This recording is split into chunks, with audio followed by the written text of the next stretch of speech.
Okay. All right. So what is your number one challenge then, right Uh, now? the largest challenge we had, and those were two in the past. Number one, and again, we're just about 2 years in Yeah, operation. you're still, yeah. Right? Yeah, we went into one town initially, and we got a lot of pushback. You know, Interesting. yeah, a lot Interesting. of pushback. The Mhm. mountain communities are very small knit communities. If somebody from the outside comes in, they're going to give you the Heisman, right?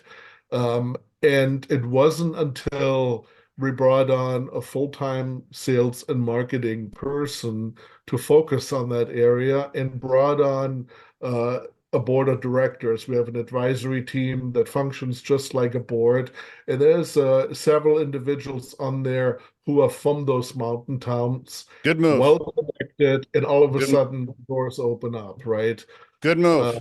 That's probably your best move. That's besides building software. That's probably your best move right there. yeah. Yeah. So that was issue number one. Issue number two, was really the software provider or the technology provider we initially signed up with did not meet our needs from a Okay. quality perspective Yep. and from a timing perspective. So we Hmm. made a strategic decision earlier this year to bring all development efforts in-house. Ah, okay. And that Okay. has been phenomenal. In 1/10 of the time were we able to, rebuild certain capabilities and come up with that Spot Surfer 2.0. You control your destiny, and it's not always cheaper to outsource to, countries Yep. that have cheaper labor resources. Yep. We learned that was probably the other big challenge were the technology issues that we had encountered. Mhm. As you tap these rich billionaires that are on your advisory board to go out and shake hands and kiss babies and make sure everybody's nice, are they also potential investors? And are they like, hey, that's a pretty good idea. I might want to put some cash in. They're not potential investors, but they do have advisory share. They will have advisory shares in the company I got you. for Little. Okay, cool. You can't. contribution. Yeah, you're unable to pay them as board of directors, so you're giving them a little taste with an equity play. Good move. Absolutely. Yeah. And it's a phenomenal group that we have. We have five outside advisory team members. Great, They live. Three of them live in the mountain communities, great. and two live in Denver. And the way they gel together is phenomenal. I mean, they really Yeah. are a good group of individuals. James, did you know these folks, or did Erik have to tap some people on the shoulder? It was actually the guy Ben that we hired and work with. He was the one that set up a lot of Okay. this in the local communities in Vail. Vail specifically. I mean, yeah, Yeah, each. Vail is where I mean we have some of our advisors live up in Vail. It's where we have Yeah. the most of our business at this point. Okay.